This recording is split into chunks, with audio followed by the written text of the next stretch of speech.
ස්වර්ණවාහිනියට පොළු තියලා රසිකයෝ මුලා කරලා කාවින්ද්‍යා දුල්ෂානි එහෙමත් නැත්නම් කෝලංකුට්ටම කතාවේ ප්‍රධාන චරිතය රඟපාපු සුද්දී කෝටිපති කොල්ලා එක්ක අද 2025 ගෙවන සැප ජීවිතේ මෙන්න සම්පූර්ණ විස්තරය.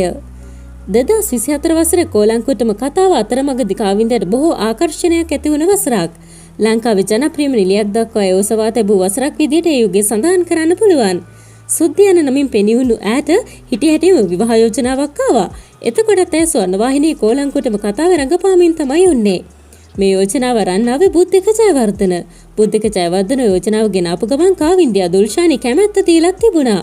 බොහෝ අය නම් කිව්වේ ඔහු කෝටිපති ව්‍යාපාරිකයෙක් නිසා වගේම පිට රට පුරවැසිභාවයක් තියෙන නිසා ඇය ඔහුට කැමති වුණා කියලා. එදා දවස රංගපාල සල්ලි හොයාගෙන ජීවත් වුණු කාවින්ද්‍යා අද පිට රට කෝටිපති පවුලක් විතර ජීවත් වෙන බවයි තොරතුරු ලැබුණේ. ලස්සන චූටි කොළු පැටියෙක්ගේ අම්මා කෙනෙක් වෙච්ච බවට ෆොටෝ සමාජ මාධ්‍ය වලට මුදා හැරලා තිබුණා. ඒ අතරේ කාවින්ද්‍යා රසිකයන්ට මෙහෙම කතාවකුත් 2025 දී කියලා තිබුණා. මාව දරාගෙන එදා දුන්න ආදරේ අදටත් ඒ විදිහටම දෙන මේ ලෝකේ උතුම්ම පදවියත් මට දුන්න මගේ මුළු ලෝකෙම ඔයා. මම වාසනාවන්තම බිරිඳක් උනේ මේ ලෝකේ ඉන්න හොඳම හස්බන්ඩ් මට ලැබුණ නිසා. අපේ ජීවිත තවත් ලස්සන වෙලා. එහෙනම් මේ හැමදේම විඳමු එකට මේ ලෝකේ යන කල්ම යනුවෙන්. කෝලංකුට්ටම කතාවත් ලහිලහේ නවත්තලා කාටත් හොරාම රට පැනලා ගිහපු කාවින්ද්‍යා දුල්ෂානි ගැන ඔබට අද මොකද හිතෙන්නේ? මේ පිළිබඳව ඔබේ අදහසත් පහලින් ඉදිරිපත් කරගෙන යන්න අමතක කරන්න එපා.